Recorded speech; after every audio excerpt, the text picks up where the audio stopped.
one final presenter before we break for lunch. This is Marla Szwec. Marla grew up in the original territory of the Aschenberg Chippewa and was exposed to indigenous tales about the night sky from a very early age. Her interest in cultural astronomy expanded over the years to encompass the ancient societies of Northeast Africa, where the archaeological record has yielded a plethora of ethnographic material on cultural systems. Her work on Archaeoastronomy at the University of Toronto in the Near and Middle Eastern Civilizations Department has allowed her to explore the relationship between propaganda, power structures, and astronomical innovation during the second millennium BC, specifically in Egypt and Nubia.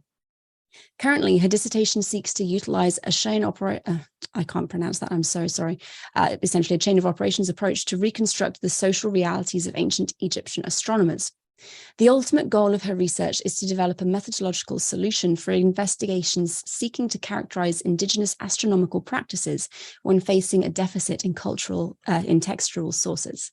And today she is presenting on questions of internal and external stimuli, an examination of astronomical developments in sacred Theban spaces during the 18th dynasty. Marla, thank you so much for joining us. Hi, thank you so much for having me. Can everyone hear me, see my screen? Absolutely, yes. Okay, wonderful. Well, again, thank you so much to the organizers for having me today. So the Fundamentals of the Course of the Stars is arguably the most important astronomical text from ancient Egypt. While this scene from the royal tomb of a 13th century king depicts a standard image of the sky goddess Nut being held up by her father Shu, the text is unique in the sense that it provides the movements of the moon, sun, and planets, as well as the dates for the movements of specific stars used for timekeeping. In essence, it is an annual account of celestial cycles, a calendar of sorts. It reappears on papyri for over the next 1,500 years, but this is the earliest surviving example, which dates to the 19th dynasty. We do not know when the text was first written. What we do know is that the knowledge presented within this schema required generations upon generations of astronomical observation, record-keeping practices, and the specialized ability to synthesize patterns into a temporal framework. So naturally, the knowledge in this text is also reflected in the archaeological record of the dynasty immediately preceding the one in which this text appears for the first time. Today, we will be looking at those material reflections, of which there are many, because during the 18th dynasty, it is when a massive amount of technical leaps occurred, specifically in the realms of timekeeping and landscape organization. On a foundational level, these advancements required a deep understanding of the knowledge found in the Fundamentals text.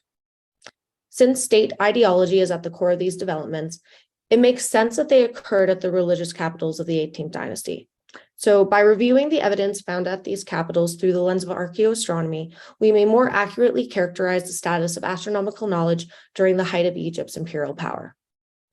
To ground the conversation, we should consider that the Egyptians had already canonized their mathematical knowledge into textbook form more than 100 years before the 18th dynasty. And afterwards, the Greco-Roman historiographies praised the intelligence of Egyptian astronomers and applaud their sagacity. Pliny said they could calculate the orbit of Saturn. Strabo said they established the 365-day calendar, while Diodorus commended their skills in astronomy, geometry, and arithmetic. Today, there is an abundance of astronomical evidence that I've arranged into a typology. Excuse me. All of which explains why Greco-Roman sources revere the sophistication of Egyptian astronomy. But here's the problem. For all this evidence, we do not have a single mathematical treatise on astronomy predating the Greco-Roman period to tell us the extent or nature that celestial mechanics were understood in Pharaonic Egypt, which, by the way, was a 3,000-year period. All we have are more subtle and indirect references to these practices, either in the form of artifacts, landscape organization, and mythico-religious texts, such as the Fundamentals text that I started this presentation off with. With such a stark juxtaposition in the archaeological record, a stigma formed during the 20th century that discredited the premise that any scientific value could be found in Egyptian material, and due to the absence of any explicit astronomical treatise, Neugebauer famously said, "Egypt has no place in a work on the history of mathematical astronomy." And this underestimation was carried on in scholarship, and it ultimately hindered the momentum of future research during those decades. This stigma was born from Neugebauer's use of a text-centered approach, which severely limited the scope of research. And to make matters worse, Neugebauer was an extremely influential mathematician and historian of science who specialized in the Middle Ages. In other words, he assessed ancient Egyptian material from the lens of the medievalists. And his desire to apply an Edic perspective to categorize non-Western astronomical knowledge in Western terms limited his ability to grasp non-Western ideas that do not neatly correspond to our frameworks. Following ethno-mathematician Ronald Eglash, knowledge often develops in response to a need to fix culturally specific problems, and consequently, notions are not always translatable to Western concepts. Today, we understand that by applying an Emik anthropological perspective is the only way to accurately reconstruct non-Western branches of specialized knowledge. This approach informs methods found in the field of archaeoastronomy and has allowed Neugebauer's outdated paradigm on Egyptian astronomy to dramatically shift. For those of you who don't know, archaeoastronomy is an interdisciplinary field in which modern tools of spherical and positional astronomy are consulted to help answer anthropological and historical questions, such as how did people map out the sky? How was time measured? And how did they position sacred structures to express their relationship with the cosmos and their ideation of cosmic order? This approach has been extremely successful in the past. One of my favorite studies was a statistical analysis that measured 350 alignments in ancient Egyptian temples, which discovered the existence of multiple astronomical families in all pharaonic time periods, all of which had symbolic value in state religion. This particular study, by the way, measured, I think, 90% of all remaining Egyptian temples. So it's extremely helpful in terms of illuminating this aspect of our history, of Egyptian history, rather. So with planetarium software, we can reconstruct ancient skies from a particular time and place. For instance, this is what the sky looked like from Thebes during the reign of the famous female king Hatshepsut, who was the fifth female ruler of the 18th dynasty. In archaeoastronomy, we understand that while the physical components of a celestial map's coordinate system are universally studied as a natural science, skyscapes are pluralistic, each one referring to a unique ethnographic record that pertains to ritual, mythologies, and belief systems. A combined approach utilizing cultural and scientific data provides a complex view of society to explain why astronomical orientations and alignments were built into sacred landscapes in the first place. Now that I've concluded my preamble, let's get into the astronomical developments and technologies that precede the fundamentals text. These advancements can be organized into structural alignments and timekeeping groups. Around 1550 BC, local powers that ruled from Thebes successfully unified Egypt, allowing Thebes to become the capital of the country. Its temples were the recipients of waves of wealth and royal patronage, especially Karnak, which was the temple of Amun-Re, who is now the head god of the Egyptian pantheon. As you can guess, it became a royal tradition among rulers to expand upon the temple complex as a symbol of legitimacy and kingship. This is about the same time that we see that the architectural semantics of temples begin to communicate a shift from a solar orientation corresponding with true east to a mixed solar orientation to the winter solstice sunrise at Thebes. Hatshepsut was the first to bring this practice to the cultic landscape when she erected a new temple at Karnak. Through this temple, a beautiful hierophany would occur when the sun rose between two obelisks, allowing the morning rays of the sun to shine upon a statue that she made of Amun-Re and herself embracing. This symbolized her divine right to rule. The reason why this alignment was so important during the 18th dynasty was because it was believed to have been the birthday of Amun-Re, and thus it reinforced state religion and the ideology of power that maintained the functioning of the state. This orientation is also found at our Mortuary Temple at Deir el-Bahari, which is located at Thebes as well, in the larger Theban region, rather. In addition to the primary sanctuary of Amun at Hatshepsut's temple here, two other chapels, those to Hathor and Anubis, have the same alignment. One inscription reads, "He made these great and perfect monuments for all eternity. He knew how to orientate them towards the horizon of the sky." This inscription is also repeated more than 100 years later at different temples, where we see the results of the same type of technology. Here, on two important days of the Egyptian calendar, the rays of the sun penetrate into the front corridor of Abu Sibyl to illuminate the face of the gods with the morning rays of the sun. So in this sense, it is a self-performing ritual. The winter solstice alignment is maintained for hundreds of years, while at Karnak, by the way, while the alignment is also built into other sacred structures throughout Thebes. Ultimately, the expenditure of the state's fund to build these grandiose statements of political power required absolute confidence in the abilities of the learned priesthoods. They were the ones responsible for calculating and tracking astronomical movements that were necessary to identify this one day of the 365-day civil calendar year before construction could even begin. Upon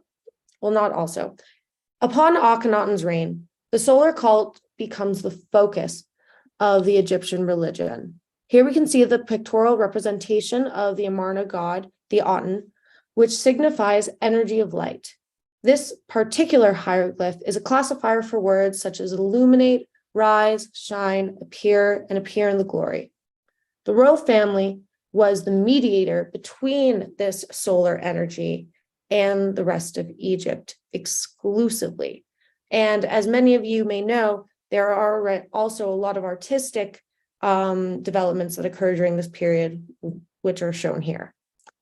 But what's really of interest for the purpose of my research is that various features at Akhenaten's new city at El Amarna speak to how projective geometry was used to organize the landscape, built and natural, and how projective geometry was used to infuse the landscape with religious meaning to align the city with Akhenaten's solar ideology. Inscribed upon the boundary stelas surrounding the city was the process used to measure out the city's structures and extending angles across the area. The trajectory of these angles radiated out symbolically from behind the king's tomb located in the eastern mountains and projected out across the valley to unify the region. This design symbolically allowed the rays of the morning sun to pass through the royal tomb to invigorate the temples, city, and landscape with Akhenaten's essence, as well as the Aten's, while simultaneously aiding in the king's rebirth. Michael Mallinson's examination of parallel lines across the city shows that the reoccurrence of symmetrical characteristics and different features of the city being equidistant apart indicate that El Amarna's spatial arrangement is entirely intentional. Now, moving on to time. Time reckoning systems went hand in hand with the maintenance of cosmic order, as personified here by the twin goddesses Mot and Rempet. The laws that operated the universe were divine, and to study these mechanisms was a pious practice monopolized by the priestly class. In fact, maintaining calendrical systems and the administrative systems like taxation that formed around the calendar was so important to the state that upon the king's accession he had to swear not to alter the year. We also see a new type of offering scene occur at this time, beautifully depicted in the birth room of Luxor, for instance. We see the king offering a goddess a Sabbat Shabbat, in which the king offers the goddess what many have interpreted to be a symbol of cosmic order and organized time, represented here in the form of a water clock, one that bears remarkable similarities to later examples. Now, as I mentioned, the laws that operated the universe were divine, and to study these mechanisms was a pious practice monopolized by the priestly class. This is why references to sky watching practices in funerary biographies of priests start to appear in the late 3rd millennium, which is about the same time that the earliest systematic evidence of astronomical observation also begins to appear. Here we can see various titles announcing the astronomer and horologist profession held by Theban priests. The later two are two new attestations which correlate with the surge of astronomical advancements from the 18th dynasty. First discovered in the tomb of the famous Tutankhamun, being the king who succeeded Akhenaten, by the way, the merket was used with a sighting rod to track the passing of hours by measuring the altitude and lateral displacement of asterism. The device's correct usage depended on a knowledge of angular relationships of planar and three-dimensional figures, also known as trigonometry. In addition to studying the movements of heavenly bodies, the device was also used to calibrate water clock designs for land surveying practices and to establish the astronomical orientation of structures. This is how the Egyptians were able to establish the astronomical orientations that I've just shown you. The next development that occurred was in the late 15th century, specifically during the reign of Thutmose III. Which is when evidence proves that the invention of the L-shaped sundial, the first type of sundial found in ancient Egypt, occurred. Developed specifically for daytime conditions, the change in length and/or direction of the shadow marked the passage of time. The accuracy of this tool was determined by an acute level of observation, documentation, and basic arithmetic. The paucity of examples from pharaonic Egypt hints that the device was customarily made out of wood, and by extension was probably portable. The next advancement or innovation that occurred that we'll talk about today was the water clock. This occurred during the reign of Amenhotep III, which was the king that preceded Akhenaten. Its purpose was to show priests when certain rituals were supposed to be performed. It is the first water clock in human history to ever be discovered and has the accuracy within 15 minutes. And as you can guess, it was designed for times when there was poor visibility in the atmosphere. But how did it work? To know the time, one only had to look inside the basin to observe the water level and read the time according to the nearest false hole. The time is indicated by the level of the water in the vessel, which is shaped so that it falls at a uniform rate. The length of these hours even took the season and geographical location into account, which allowed for a correct temporal reading of the month in which solstices and equinoxes occurred. So this was a very advanced instrument. The last innovation that I'll be discussing today was recorded in an inscription from a tomb that has now been lost. These are the only surviving records of the tomb inscription. They describe that Amenemhat, a leader of the hour priests at Thebes, discovered that the lengths of day and night varied over the course of the year. Amenemhat also claimed to have invented a mechanical device that combined the water clock, the merket, and simple hydraulics that allowed features of the water clock to move.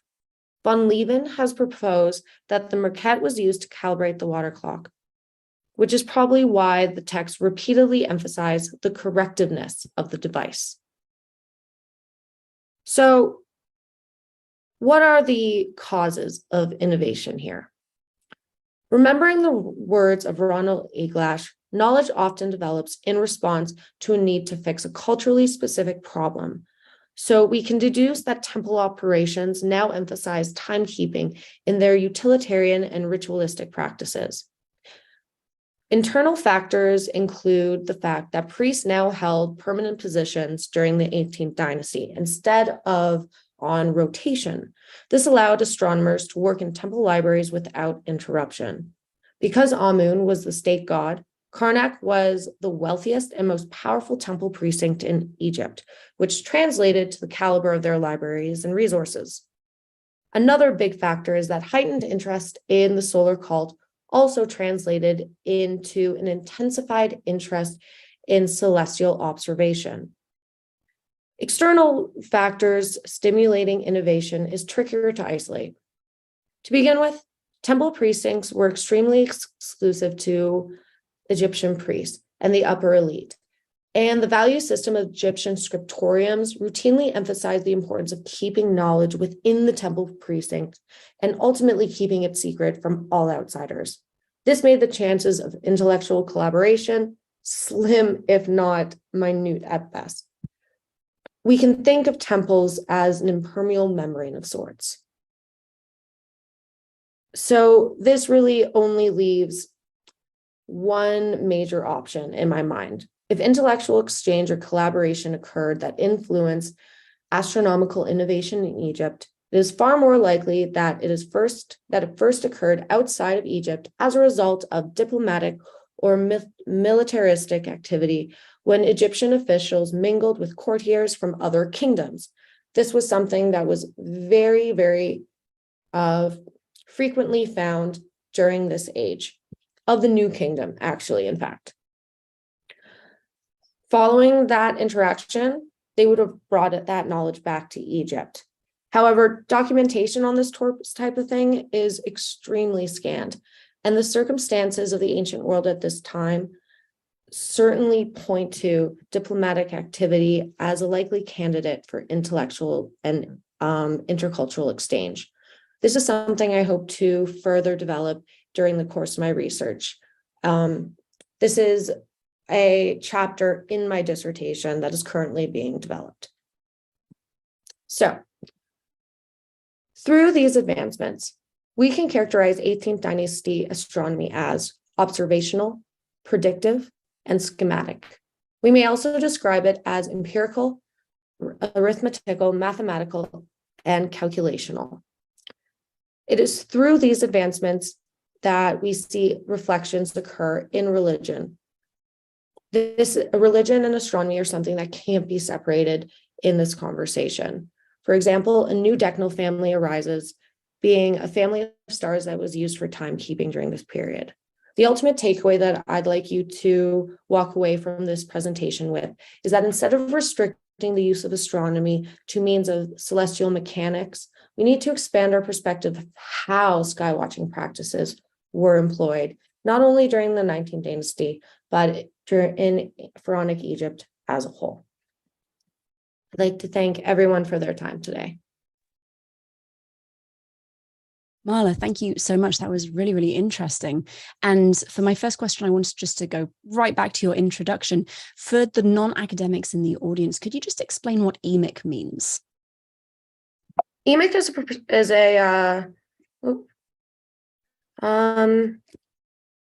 let me just get that back. Emik is a perspective from which you try to assess an ancient culture through the insider's perspective. So it really emphasizes aspects like beliefs, values, practices, and worldview. So it's trying to understand something through the lens of the ancient culture that you're studying, rather than using your own understanding of the world as a 21st century person. Yes, it goes with, of course, we can never completely remove our biases, but we have to always strive to remove ourselves from the situation and look at it through the perspective of the culture themselves. That is a huge staple of archaeoastronomy. Thank you. You said that this knowledge was very much restricted to the priestly elites.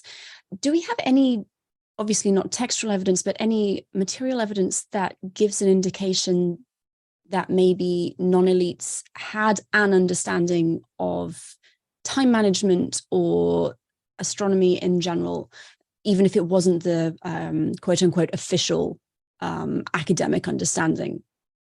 Absolutely. In fact, this is a huge side project that I'm developing as well.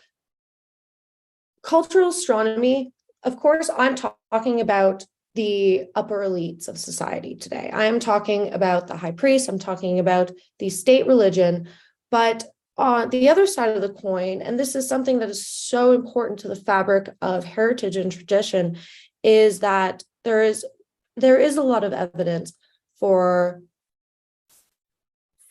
your regular person to have a vast understanding of the cosmos. So today we are completely removed from the sky. For most of us are, but we seem to forget that the sky was half of the universe and the reality.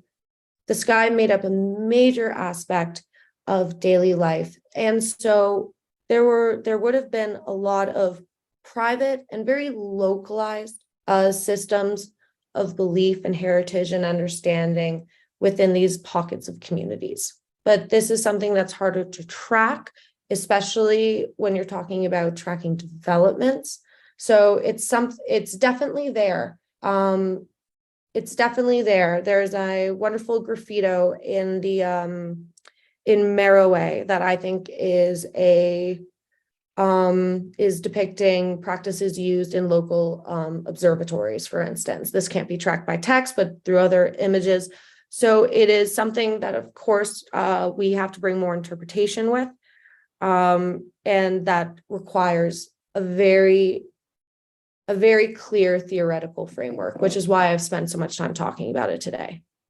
Thank you. And this might be a little outside of your research, but do we see similar levels of knowledge existing in Nubia and in Meroe, or is this like a Central Egypt development? Similar in, well, they definitely had they had tons of astronomical alignments. They were very influenced by Egyptian culture. And I'll tiptoe carefully around this because there's